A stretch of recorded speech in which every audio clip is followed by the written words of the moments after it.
50 gram நெய், கொஞ்சம் திராட்சை, கொஞ்சம் முந்திரி, அப்புறம் சீனி.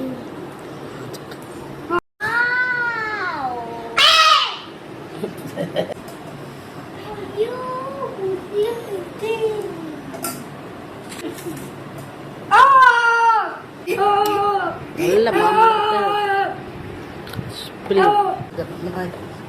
சாறு எடுத்துக்கிட்டு காய்ச்சும் போது நெய் சட்டி அடுப்பில் வச்சு நெய் ஊத்துறேன்.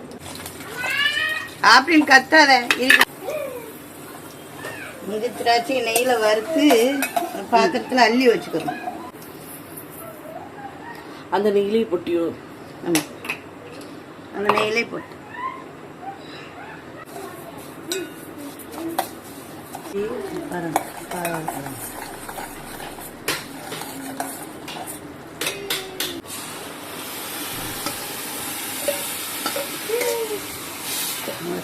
ஊற்றி கிண்டணும். நல்லா கை விடாம கட்டியா கிண்டிக்கிட்டே இருக்கணும். அல்வா இப்போது சீக்கிரமா செஞ்சு சாப்பிட்டுருங்க. சாப்பிட்டு கமெண்ட் பண்ணுங்க. இப்போ மாம்பழம் அல்வா ரெடி ஆயிடுச்சு. ஒரு தட்டில் நெய்யை தடவி அதுக்கு மாற்ற போறேன்.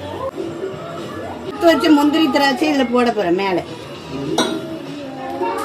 மாம்பழம் அல்வா சூப்பரா ரெடியா இருக்கு. நீங்களும் வீட்டுல செஞ்சு சாப்பிட்டு பாருங்க.